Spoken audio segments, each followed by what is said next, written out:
Welcome back, everyone. Paul Chamberlain, the Air Force guy, here with Everything RVs podcast.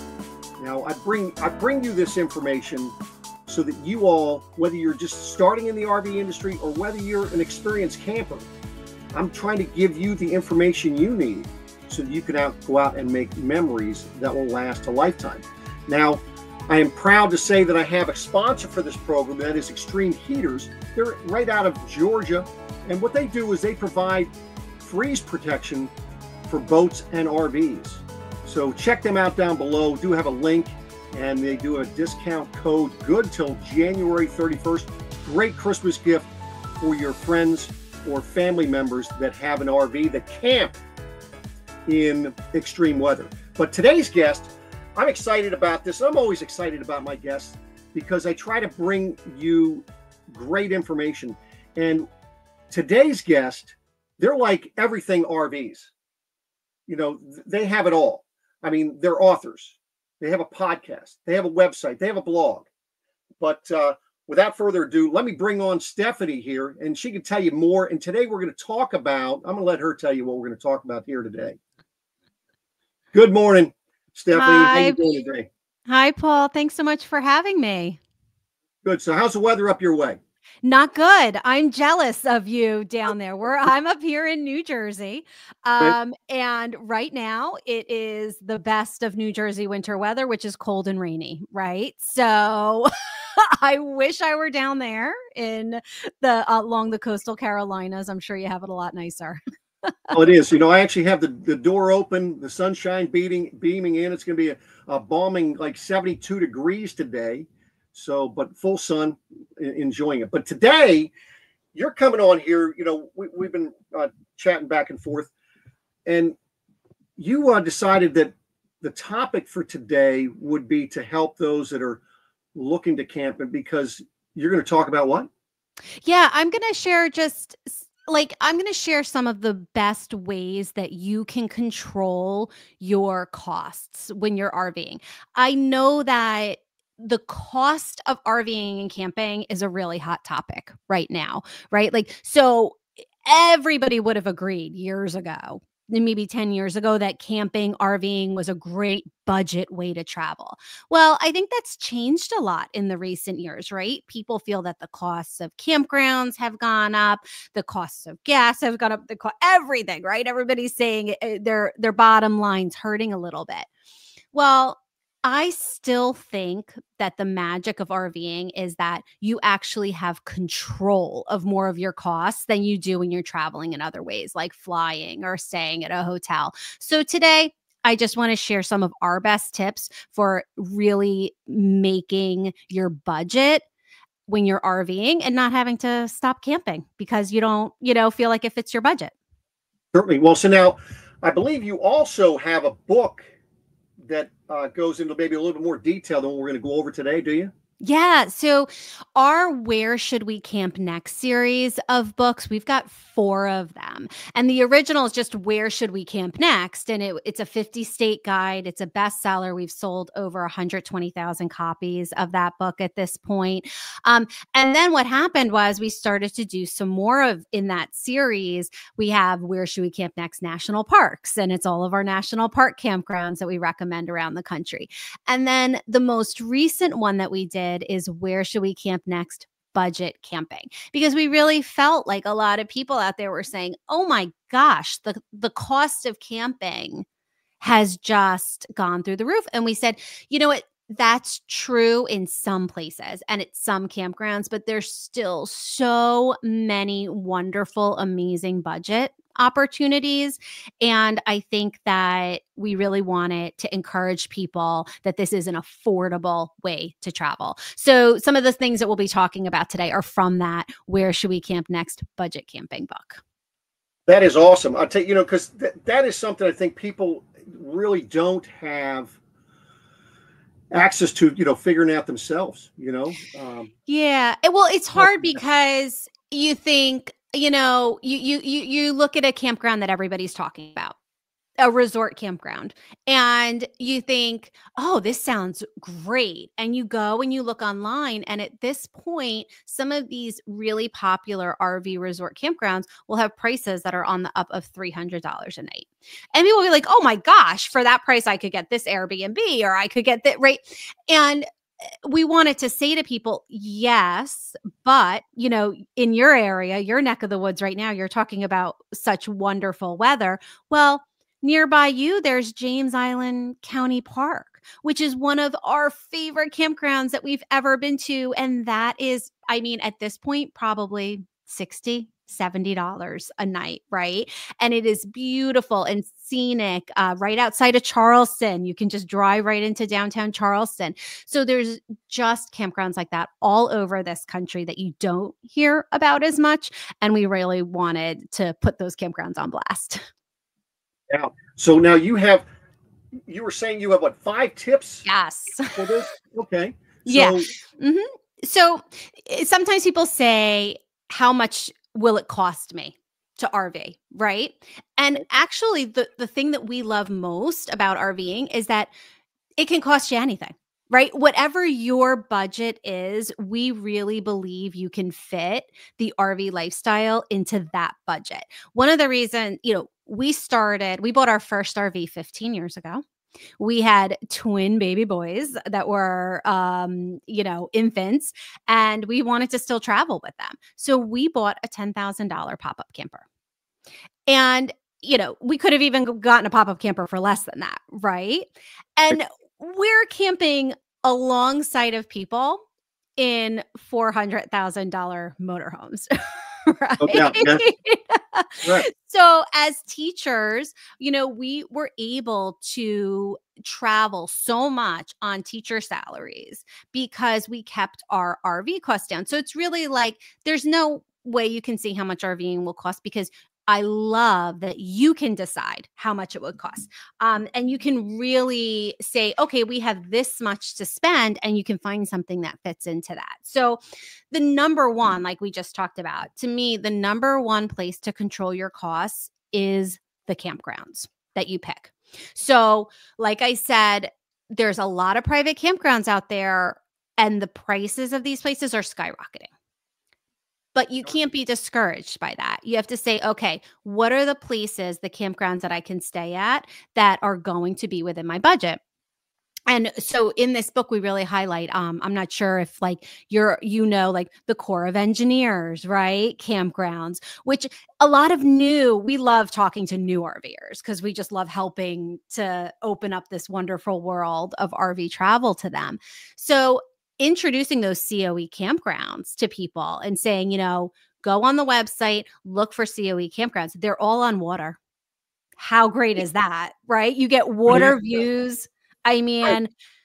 Beautiful. And we're talking prices, $30, $40. Some of them have hookups that might be at the $50 range. Another great option, like we just talked about, were county parks. I just mentioned one of our favorite county campgrounds. A lot of people don't even know county campgrounds exist, right? They think of state parks, national park campgrounds. So that's a big option. We also talk about things like Harvest Hosts. I don't know if you're familiar with the program of Harvest Hosts, if you've ever experienced that. But for a very affordable membership, you can camp on like wineries and zoos and farms all across the country. And it's just for the cost of the membership. You don't pay for your stay at the Harvest Host location. They just ask that you purchase a bottle of wine or some honey if it's a bee farm or something like that. So it's really, there's so many ways that you can, if you are traveling on a tight budget, you can say, okay, I'm telling you can find campgrounds for that $30, $40, $50 a night price point. And these are going to be some of the most beautiful places you've stayed at in your life. Yeah, well, and I had a customer of mine tell me about a hip camp. Yeah. Campground. He stayed, and it was here in Georgia, that it was on his property. He had 3 spots, and they were huge spots. They had full hookups. I mean, it was nicer than staying at some of these state parks that I've seen. He sent me pictures, and he was the only one there, and it cost him $25 a night. Right. So people can go, the Hip Camp has the app. And these are just a lot of on Hip Camp is just private owners. And they think, okay, I've got some property. I have some hookups, right? It'd be like us. We live at the Jersey Shore. Obviously, we have our 50 amp and everything because we want to be comfortable in our RV. And people like that have thought, well, it's almost like the Airbnb Right. for RVers. So Hip Camp, we talk about that some in the book too. It's just, there's so many options out there. And then there's other things that are not as campground based. We don't really talk about like Boondockers Welcome so much, but there's options like that too. If you're looking for more of that mooch stocking, we focus more on the campground experience because we really think that that's what most people are looking for when they get that RV, right? They just want that campfire. They want to look at the stars. They want to decompress from the crazy that is our modern life. No doubt. No doubt. Yeah. So what other tips do you have for people? Yeah. So started off with campground cost, right? And really feeling empowered to research that. The second way that is you can control your costs so much with RV travel is think about your traveling distance. Okay. When you are driving a motorhome or pulling a camper, travel trailer or something, gas is going to be a cost. And it doesn't matter if gas is high or gas is low. It's going to be a big part of your expenses. So we really found that we could change the entire cost of an RV vacation by just focusing on some places that were closer by. So for us, that might mean like we're in New Jersey. It might be like, well, we could go to Shenandoah. We want a national park trip. We could go to Shenandoah National Park, which is only 5 hours away, maybe for us, instead of traveling all the way to the Smokies, right? And basically shave off like $1,000 in gas, right? So it's like, okay, it actually makes a bigger difference, that travel distance, than if you're driving in a car regularly. So focusing on that cost and really looking for amazing RV opportunities. You do not have to drive. If you're on the East Coast, you don't have to drive all the way to the Grand Canyon to No have doubt. an amazing RV experience. No doubt. And well, the other thing too is, when you're not driving as far, you get more time to actually enjoy things. I completely agree. I think a lot of people get stuck in that notion of what they think is like the grand RV trip. Oh, I have to go cross country or I have to, and the bottom line is that most people end up enjoying those more low-key, beautiful places that aren't so far away. Those long trips can add some stress. No doubt. Talk to customers that have done that, and you don't plan it right, Mm-hmm. you really don't get to enjoy the trip itself. Yeah. So if you don't have the money to, drive cross country and you don't have the money, that's okay. You can still enjoy your RV and still have incredible, more affordable experiences by keeping your costs, down with gas. So look for nearby gems and you'll find them. We live in probably one of the most made fun of states in the entire country, right? New Jersey. Right. And how many, you're originally from up around here. How many amazing places are there to camp around here, including in Maryland, right? Maryland, Pennsylvania, Yeah, Virginia. amazing. Yeah. All kinds of great campgrounds up that way. Yeah, and we've explored them all because, it's easy to just jump in and drive a couple hours. My favorite campground up in probably one of my favorite of all time is Aztec Island State Park, which is just a few hours away from us down there in Maryland. So really easy to save money that way. The next way, I don't know if this is going to be super popular with people, but, equipment. And all of the bells and whistles that people buy with their RV. Now, you probably see this if you're seeing people buy their first camper, their second camper. You know that we all enter into this sort of like buying frenzy, right? For our RVs. Like we have to have everything. And I'm guilty of this because one of the things I love most about having an RV is that I get to make it mine. Like like have a really hard time with the concept of not having like a truma, you know, Right. in my RV because I love endless hot water on demand. I'm a little bit spoiled at this point in our RVing, you know, Right. existence. So, but the bottom line is that you don't need any of the stuff. You know, you really don't. Besides the basic safety stuff, which I'm sure you encourage your people to buy, you know, yes, you need a weight distribution. You know, you need those safety features. You need your chocks, you need your, right, all the basics. But you know, the way that people present it, like I need these camp chairs that are $200 a piece, and I Right. need this upgrade, and the solar, right? Like, look, I love solar. We have solar, but solar is expensive. And just camp and see if you really need solar, right? Like, Let me ask a question, because you say you've been camping 15 years and yeah. you buy a lot of stuff, right? How many times when you traded to go get another camper, when you're emptying it out, have you ever found that you had two of something? Oh, That ever happen to you? I'm the wrong person to ask that. Of course, we are. I mean, or you find the thing in the drawer that you never opened, Right. right? The booster or whatever that everybody had to have, you know. And a lot of the stuff that you get.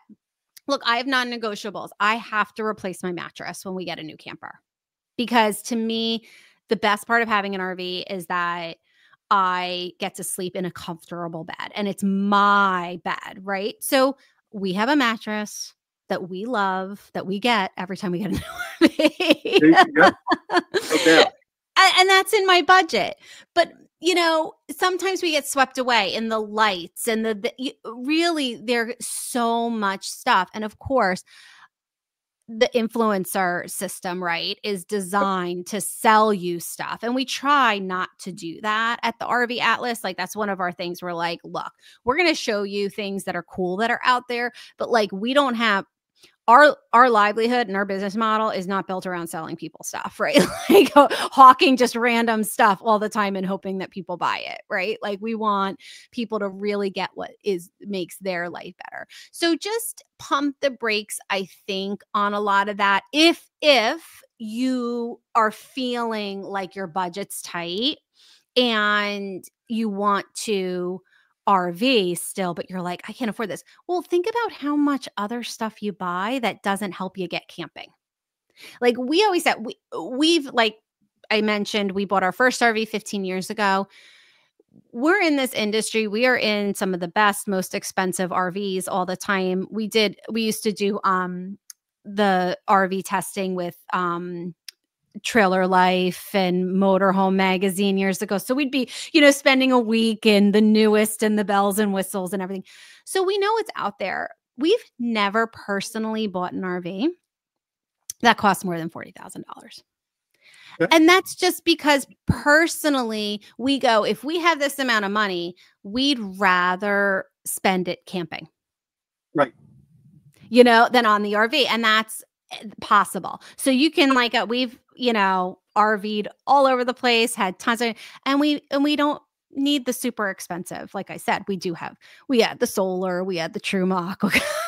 Like I have my little things that I need, but you can keep your costs down with all the bells and whistles and kind of tune out, you know, that and really enjoy a wonderful RVing experience without it. Certainly. So that was what? Now that was your third thing, right? That was my third thing. Don't buy all the stuff. Hey, everybody taking notes here? I know. And this is my favorite. So number 4 is my absolute favorite. It's been saving me. I have 3 boys. Okay. And now my boys I have 2 15-year-olds and a 12-year-old. So you can imagine they consume a lot of food. And the number 1 cost saving thing for us when we RV versus traveling by plane or hotel or anything like that, the number 1 cost saving for us is in food. So we've found that we can actually eat for our same grocery budget when we RV. If we want to, we can, as we do at home. So we don't always want to do that. Like sometimes you Right. want to go out to eat, Charleston, Yeah. lots of good eating joints there, some of our favorite restaurants there. Um, and we want to do that sometimes, but it's really, really great when you realize that an RV gives you the opportunity to actually travel at like zero cost for food because it's the same as home, right? It's the same anywhere else. You have to eat, you have to buy food. Um, and so that was very like we realized, oh, we can control this cost. It's hard. You have to plan. You have to go grocery shopping ahead of time. Maybe you have to go grocery shopping maybe while you're on vacation, which some people don't want to do. And then we also would find other ways to save money in food. Like we would go out to lunch instead of dinner, which is always more affordable. And so we have all of our little hacks like that, or we would go to the local like farm stands and things like that. But the refrigerator, the ability to cook, you cannot do that when you travel and stay in a hotel. Even if you're sitting there trying to use that, like when we travel with our 3 kids in a hotel, the cost of buying food for 3 meals a day for a family of 5 is just astronomical, You bet people don't even think about that. I do think it's something that if you're wondering, right, if any of your listeners, you might have some people that are like in the market for an RV or shopping, if it's something to really talk to people about. Like, let's talk about how much money you're going to save on a vacation to wherever if you actually eat out of your RV instead of eating out at restaurants. And we are talking, for us personally as a family, we are talking hundreds of thousands of dollars for a trip, because for a family of 5 now to eat at like a takeout restaurant is like $70. Oh, I mean, I'm talking McDonald's. Like, I'm not like Oh. it is. No, I even was that talking- like I was talking Five Guys. it's Five Guys. I mean, more. Five Guys. I'm in the 80s at least, right? Like with my Okay. boys, and it's the amount of food they eat. But yeah, it is. It's not a cheap. There's no cheap eats out there anymore. So this is one of the reasons why we just think that RV travel cannot be beat in terms of affordability, because you can control your food costs in a way that you can't, I don't think, with any other kind of travel. And I think the other thing too is that I think in the RV world, I mean, you have a better ability of deciding where you're going to be, how you're going to go ahead and enjoy your time versus a hotel. I mean, your hotels, you've got you're lugging all your luggage to the room. Where do you really put it? Who really wants to put it in the dressers? You might want to hang some things up, but my goodness, it's crazy. Yeah. At least you're at a campground. You want to do some laundry. They have nice laundry facilities. If you don't want to use the facilities you have or the bathrooms in your coach, they typically have nice facilities. And in fact, like you're saying, all the different places you can go visit and enjoy. Yeah. No, I mean, there's all of these ways that it's not hard to sell, right? The RV lifestyle for somebody. If you've been doing it, you know that this is a special way to enjoy time. But sometimes you have to unpack the logistics for people, right? Because they get sticker shock at certain things and they go, and you have to be like, okay, but there's all these other. And I'll say, before we move on from the food thing, let's not forget to mention anybody with any sort of allergies, right? Or food sensitivities or anything like that. I mean, we have friends that are vegan, right? It doesn't even have to be an allergy. It can just be a special diet, like a vegan diet. And the reason why they have their RV is because they can comfortably eat the way they want to eat and travel all over the country. So really, really good. So, okay. So that was number 4, was food. And then the last one is activities. And this is what I think people, again, it's like a hidden cost savings that people don't quite recognize when they're adding up the cost of vacation. So it used to be all the time people would say to us, well, that campground, I won't use specific names, but like that resort campground is so expensive. And we'd say, okay, But let's list all the things I'm not going to pay for because I'm staying at this campground. Like all of the activities that they have at that campground, the movie night, the pool games, all of these things that a campground provides. Even just the fact that it has the pool and the playground and the cornhole. Think about if you're staying at a hotel or even an Airbnb, and you want to have an activity that night, you're going to go out and you're going to spend it. You're going to go to that brewery that has the cornhole there or whatever. And you're going to, put down some money to have that activity. It is unbelievable at a campground how the amount of things that you can just do and have for free just by paying that campground cost. And you don't have to leave the campground, right? You make your dinner, you have a nice dinner, you can have your campfire time, but also you can go play laser tag maybe with the kids, right? Or the water slides, there's so many things like that are right there on the campground. But also not just activities that way, like family activities, but fishing. Oftentimes, a campground will have access to things like fishing, and you don't have to worry about, oh, where am I going to go fish? Do I need a license, a permit, whatever, right? Like you're right there at the campground and they have it there for you and they have it all set up. They probably have some bait there in the store for you. Biking. Oftentimes, a lot of campgrounds, we found like one of our favorite campgrounds, Cape Cod, is an incredibly expensive place to vacation. We stay at a campground there that backs up to one of the best bike trails in the country, right? And the rail trail, and you just can get on your bikes and go on that bike trail and bike right down to the beach. And it's just like, or to some of the most famous like lobster joints, in the country. And you're right there, bike. No, you can bring your bikes. So you don't have to rent them, right? If you're flying somewhere, you can't bring your bikes with you. Other things that we bring with us, kayak, right? And there you go. There's your activity for the day. You're paddling around on things. We have inflatable tubes that just always are in our RV. Oh, look, there's a river. Take out the tubes, blow them up.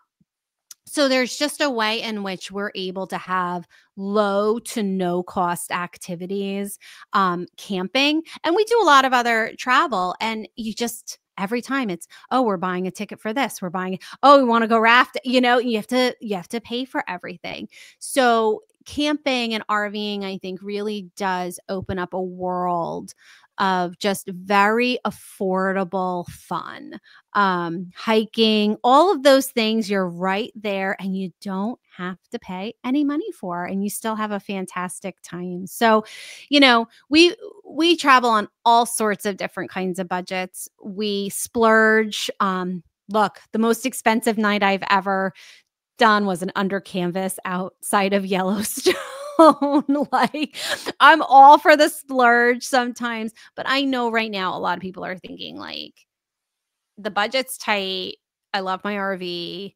I want an RV. Well, maybe just adjust, right? Based on all these things that we've talked about, and look for a different way of RVing. Because I'm telling you, we have had just as much fun on our really tightly controlled budget trips as we have on our splurge trips, 100%. Well, I'll tell you, something, because, I've been doing some travel in the last few years. Something that I am seeing more and more of are people that have jobs that take them, or they have a job with a company that's taking them to different parts of the country. And they have their regular automobile, just a regular car, but yet they have a fifth wheel, and they might be in a place for 3 months. And then they just call a trucking company to come pick up their RV. And then they just drive to the next place or go home or whatever. Right. I don't know. Have you heard of that? Yeah, I think some places like I know traveling nurses, or there's certain people that get those longer term assignments. And honestly, I mean, we're talking about budget. That's a great cost savings, because the cost of a really good tow vehicle is something that can surprise people. We've got an F-250, and that thing is like, it's like having a gold bar, sitting out in your driveway. Well, yeah, then you've got the upkeep on it, right? And of course, they're typically, for those big RVs, it's diesel. Diesel's more expensive, the oil changes and everything else, and you got something else you got to worry about, and you can just go ahead and just take your regular vehicle. And I'll tell you, more and more people I see are doing that. Another cost saving. Of course, it's a little bit different. People that are just going to be going for weekends or weeks, they're not going to be doing that. But yeah, but but it's worth thinking, how can I do this in my budget? Because our argument is that you can RV on any budget. That's the argument, is it's not out of your budget, right? As the people that owned a pop-up camper, right? And I even bought up another pop-up camper years later for $1,000. So you can also buy a used pop-up camper for $1,000. There is no budget and then you're saying, okay, I'm going to go camp for $30 a night at the local state park or whatever. And I'm going to make some peanut butter and jelly sandwiches and roast some hot dogs over the fire. You can have this experience regardless of your budget. And if your budget includes a $500,000 diesel pusher, God love you. I am so happy for you. You can have that too. Absolutely. Well, I don't know if you remember years ago, I met a couple, they actually wrote a book. They actually retired. I want to say they had like a half-ton Chevy truck, and they bought a pop-up and they traveled the country living out of the pop-up. Ugh. And after 2 years, they wrote a book, and I think it was 50,000 miles, popping up across America is what they wrote. They wrote the book on. But so people, listen, folks. It's amazing what people actually camp in, and that can get away with things. I mean, some things are very, very tiny, and some people have these. It's like a condo on wheels, right? And everybody's having just as much fun at the campground. I really do believe that. Absolutely. No doubt about that. So what do you camp in now? So right now we have a Grand Design travel trailer with bunks. So like I said, we travel with 3 kids and 2 dogs. But we like to stay a little on the smaller side. Our travel trailer is under 30 feet. So just under. We have the 2800 BH. That's 32 feet long. 32. Okay. Yeah. We're at 32. That's true. Thank you. And as soon as I said it, I thought, because we were just in another one a couple years ago that was under 30 feet. Right. We had a toy hauler years ago. We had a 𝐂𝐭-𝐅𝐫𝐞𝐭, and I would say that is the family's favorite RV ever, right? Like, so the boys loved it. I mean, it was just such a great RV for us, but it was too big. So the way that we camp, we had a White Hawk prior to that. And that White Hawk was like 31.8 or something like that, right? It was like right under 32 feet. And we had gone up in size with the Octane, and we realized, you know what? We love this RV, but we always have to be there's places we can't get into with it that we like, right? And it just didn't work for us. We also are on the East Coast, so we're like going through all these like toll plazas, and it's like you're like right there. It was wider, right, than your typical travel trailer. So was the Octane a travel trailer or a fifth wheel? It was a travel trailer. Okay. So we went down, after that, we went to a smaller one. We were under 30 feet. And then we were like, that White Hawk was like our sweet spot, because you could pretty much still fit in anywhere that you want, but it gave us that little bit of extra room with the kids and the dogs. So yeah, we've kind of been all over the place. We experiment with a lot of different stuff. Right now, I had a base camp for a while. That was my personal RV. Right. So I'm surprised you haven't got yourself a barefoot. Oh, they're so cute, aren't they? So cute. So I love my husband and I, we say I shouldn't have gotten rid of my base camp, because it was really nice to have like this, my little solo camper. I drove that thing all the way down to Florida. I could tow it anywhere. It was so easy. I mean, so I think there's probably another little one in our future, because we did sell it we try not to have too much. Right. Sure. You in this business, you can collect. Like I said, we've had $1,000 pop-up that we remodeled and we rented out for people for a while to just experiment with the whole rental economy and everything. Like we just do fun things like that because we're around it all the time. But for our family right now, it's very hard for us to be in anything but that, like, oh yeah, bunkhouse travel trailer. You definitely need it. But I'll tell you what, recently I went up to see how they build those Airstream travel trailers, and that is probably one of the most impressive builds that I have seen ever. Yeah, the factory tour in Ohio you did. Yeah, it's pretty amazing, right? They got it going on up there. But anyway, listen, so did you give us all the tips? I did. I gave you my 5 tips, Paul. Perfect. Well, listen, that is awesome. I appreciate you taking time out of your busy day, because I know you guys are busy here, and we're close to Christmas, and so wishing you all the best. Oh, absolutely. Yeah. Happy holidays to everybody. And hopefully you've got some fun RV trips planned for 2025. No doubt. Well, listen, thanks again. And we'll be back at you again, folks, next week. Same station, same bat channel, same time, right? So thanks again.